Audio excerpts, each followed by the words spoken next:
You probably know that NBA is one of the best soap operas out there, with wild basketball moments from poster jams and game winners to hilarious off-court antics like jersey swaps and broadcast callouts. Hey James, you're the problem. And if you've ever wondered why nobody's making jokes out of all this A+ material, wonder no more. Because with a boatload of humor and a pinch of sarcasm, I've created a new weekly series called Coast to Roast, dropping every Friday. Enjoy this latest episode, and please don't forget to like and subscribe. Jaylen Brown posterized Isaiah Stewart before doing a throat-slashing motion, because if there's one guy you want to tempt in the NBA, it's this guy.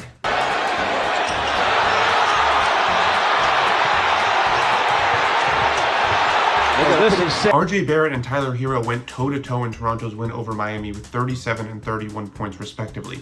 I haven't seen this kind of duel between two players from the same draft class since Chris Paul and Rajon Rondo in 2018. Paul and Rondo throwing punches! What do you think was a bigger rejection, OG Anunoby on Daniel Tice, or all the old social media clips circulating of Shameik Moore and Haley Steinfeld? Donovan Mitchell scored 20 points in the fourth quarter to help the Cavs beat Boston. It wasn't enough to secure the win, but right there going toe-to-toe with Mitchell on the Celtics side with 17 fourth quarter points of his own, engaging in an ultimate duel between two stars was Peyton Pritchard. God damn it, Tatum! Fred VanVleet scored a season-high 38 points in a win over OKC, knocking down the type of deep triples reminiscent of the ones he hit to help the Raptors win the 2019 finals, which can only mean one thing. Jazz fans were outraged at head coach Will Hardy after he called a timeout before Colin Sexton hit what could have been a game-winning layup to beat the Lakers. Facing criticism for calling a timeout you had?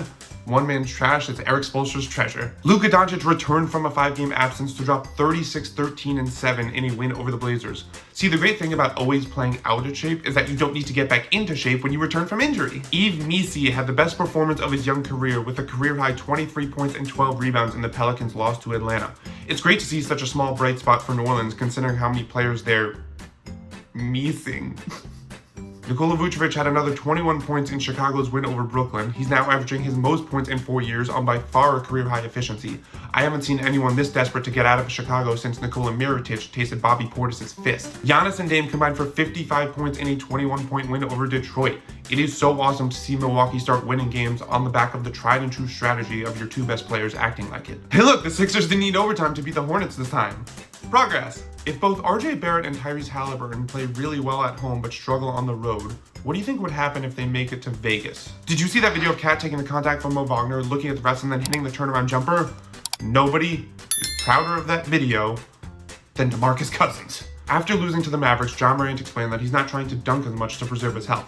Now, Adam Silver gave his full support, but the ghost of David Stern did show up to Ja Morant in his sleep and explain that if the little dunker baby didn't start attempting 360 windmills over Wemby, then, it's going to have bigger problems than when he decided to flash a gun on Instagram Live. KD's going to miss the next week with a sprained ankle. I'm becoming more and more convinced that Durant, Booker, and Beal can only play so many games before the basketball gods take one of them out to, preserve the sanctity of the universe or something. Ime Udoka told refs to get some fucking glasses and open their eyes during a loss to Sacramento.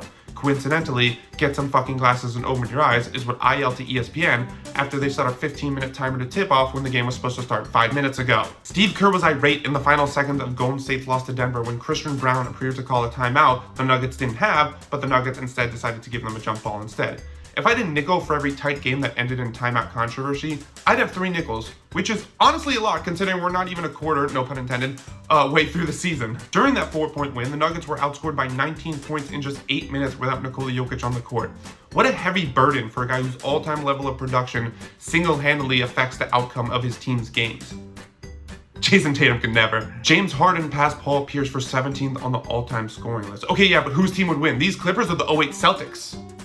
These are the questions that matter. Jared McCain led the Sixers with 24 points in their loss to Orlando. I haven't seen a bright spot walk into this chaotic of a situation since Troy Barnes came back with the pizza. Okay, yes, the Lakers lost to 41 by Miami. Yes, it was their second straight blowout loss, but on the plus side, LeBron finally hit a 3. So, yay for small victories. After blowing out the Clippers, the Wolves have held back-to-back opponents to just 80 points. I didn't even know that was legal in 2024.